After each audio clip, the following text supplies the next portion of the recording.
Hi, I'm Dayna Schmidt, and about 7 years ago I came across this book, Eat Right for Your Type, which is based on the blood type diet. A little while ago I came across the Tao of Health, Sex, and Longevity, and when I combined the two diets, I came up with the Caveman diet. And both of them are based on evolution.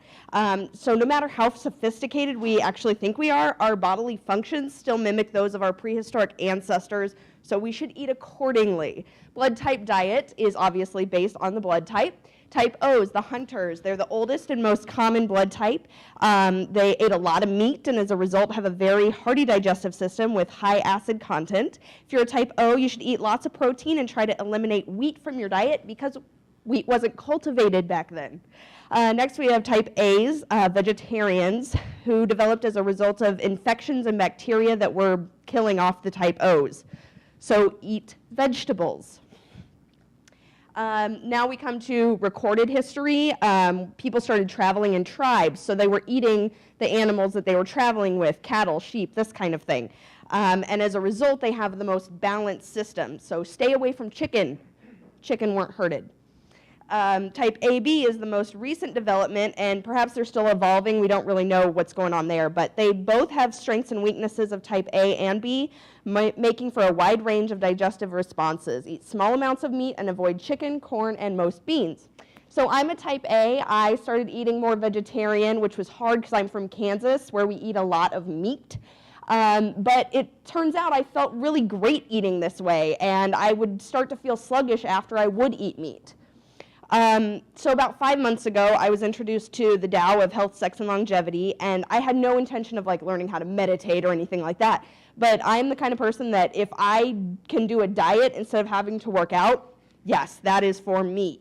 So what I learned from Taoism is that evolution has taught us to eat one food at a time. If the hunters bring back a deer, you're eating deer. If you're sitting in field, you're eating grass. Thus, food combining wreaks havoc on your system. And this is the old school food pyramid. The three things that never combine: acid fruits, carbohydrates or starches, and concentrated and light proteins. Subacid fruits like peaches and vegetables go with everythhem. Now, the worst possible food combination is proteins and starch, because protein needs the acid pepsin and starch needs the alkaline ptyalin. Any Chem 101 teacher will tell you those cancel each other out. So you're going to have undigestible messes in your stomach as a result. Told you the cards were going to go bad. Starches and acids, obviously the acid's going to cancel out the alkaline ptyalin, and you're going to have that, cramps and bloating and gases in your stomach. Pleasant, right? Pepsin only works with hydrochloric acid, so while you'd think proteins and acids would go together, they actually don't, because it inhibits the hydrochloric acid from being made. So now we come to milk. The rule here is either drink it alone or leave it alone. The milk digesting enzyme lactase disappears from the human system upon reaching maturity. Milk is made even more indigestible by pasteurization, which destroys its natural enzymes, and the adult stomach cannot digest it properly. Even newborn calves fed on pasteurized milk taken from their own mother cows usually die within 6 months. Cats fed on pasteurized milk were all sterile after 3 generations. It's about the same number of generations that have been fed it in the United States.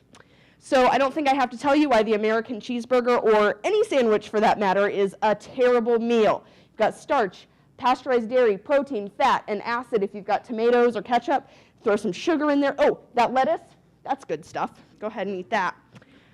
So one day I kind of fell off the wagon. I'd been doing this for about 2 weeks. And this was my diet that day. And nobody's going to argue that this was, a balanced diet or anything. But come on, it's what some people eat sometimes for a daily meal.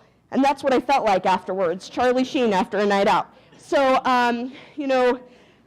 there's a lot that goes on with this diet, and this is obviously just a short overview, but I can tell you that once you start eating this way and you really take into consideration what you're putting into your body, you're going to feel great, and I can say that I am proud to eat like a caveman. My name is Dayna Schmidt. Check me out at daynasuzanne.com.